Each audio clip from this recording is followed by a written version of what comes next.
Welcome, traders. Today we are going to go over our daily recap for June 23rd, and it's going to be a short and concise one. There wasn't too much I was actually watching this morning. The first trade and only trade I took today was ATLN. Now, this morning we see the stock starting at around 45 cents, pushing to a high of about $1.33 and a pre-market high of about $1.07. Now, you can see from the pre-market that it was trading on heavy volume. We're talking about 12 million shares every 5 minutes. And typically for stocks like this, sub $1 stocks, there are a lot of buyers and sellers just because of the nature of the stock and because it's so cheap. You can see from the chart that it traded over 418 million shares today, and we are still in the after hours, so the day is not done yet. But this volume is quite heavy considering the stock float is only about 4 million shares. So we know the stock float is being churned over and over and over again.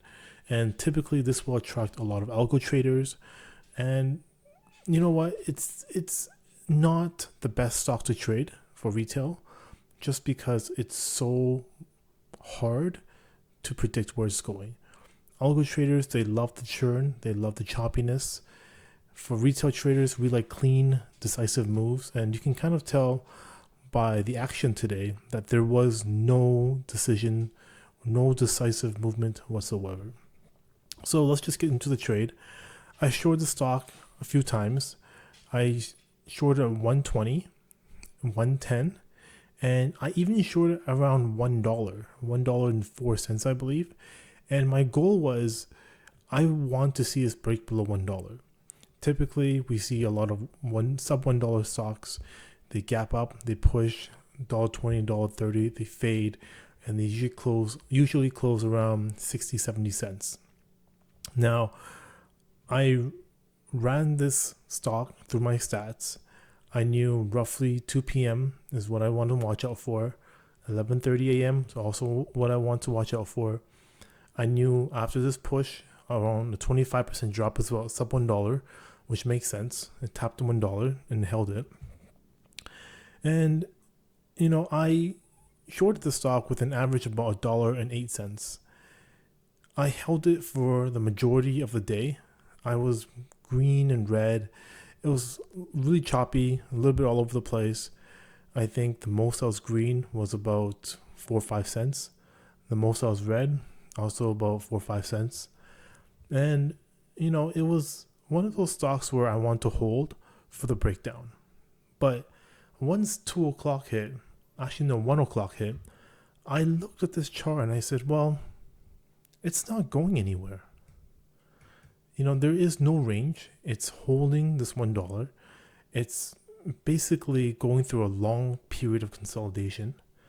And honestly, I don't think it's breaking down that $1 anymore. I know there's gap fill. I know once it breaks through this $1 support, we got 90 cents, and below that we got all the way down to 45 cents potentially, or on the daily, probably around 75 cents. But if you look at the chart and look what it did after, that's what happens when you have 420 million shares of volume. So if you look at my Trade Zero platform, I exited in my entire position in the range between 1:13.26, which is 1:26 p.m. and 1:30 p.m. And the reason is because this candle. I saw this drop. It tapped $1.03 and it immediately popped up right above VWAP to $1.10. And this candle was a little bit different from the rest. Here, let me see if I can pull it up on the 1 minute chart. Right here. So the trade was 126, which was exactly this candle here. This candle told me I needed to get out fast. You see a decisive red candle, a long wick to $1.03, and in the exact same candle, pushed all the way back up to $1.12, leaving a top wick and closing at about $1.09. So this candle told me everything I needed to know. The stock was consolidating. It wasn't breaking out. It wasn't breaking down. This candle told me that there are more shorts and there are more people who want to buy than there are people who want to sell. The stock was on SSR. I was only down about 2 or 3 cents on the day. I said, you know what? This is not a fight you want to take. And I exited. Now, I wasn't sure at the time. I took half my exit around $1.09, I believe. And that put me down 1 penny on the day. So and then I think the rest of my position exited another quarter at 110, and then the remaining quarter around 112. So, it sucks because yesterday was a red day, and today is technically another red day. $177 is nothing to cry about, considering what the stock did after. We predicted this one correctly. We got out before the big squeeze. We did what we told ourselves we were going to do yesterday, because there was a similar setup like this yesterday, SKYQ. And yeah, there was a similar setup.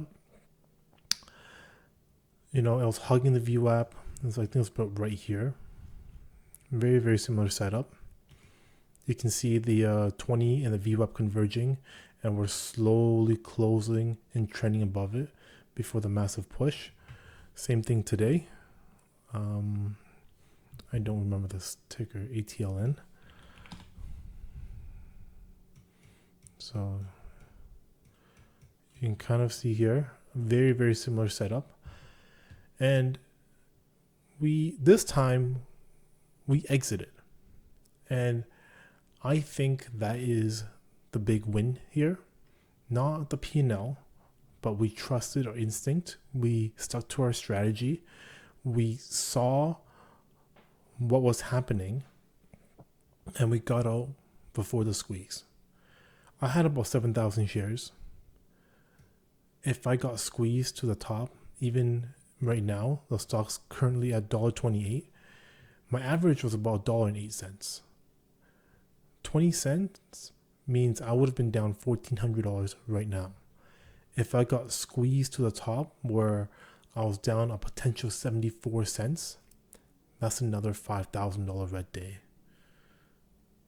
So we have to count our blessings. I mean, it sucks that I was red. We missed some good trades today, but we took a trade. We stuck to our rules, and that is something to always be proud of. I know there aren't too many people listening, but this is my personal journal, and I'm just trying to remind myself that I did a good job today. I did a good thing. Our P&L may not reflect it, but the process was very sound, and we should be very happy that we survived a massive 50%, 80% squeeze when we had no chance of making any money. Recognizing it, recognizing the short squeeze before it happened, exiting the stock, taking a small, very small loss. I mean, average $1.08, average exit $1.10.5. So yeah, I mean, that's it. We're going to keep this one short just because I'm really tired, and I felt like I deserve a pat on the back at the very least. I should feel proud of myself, even though I don't, because we took a red day. But if we recognize the potential consequences of our actions, if we did not stick to our rules, if we traded with emotion and started revenge trading like yesterday, this could have ended very, very differently. So that's it for today. ATLN. We took a break-even, small loss trade, mostly paid, commissions and borrow fees, but we walk away knowing that we stuck to our rules, and that's it. That's all for now. So thank you anyone for listening, and I'll see you guys in the next one.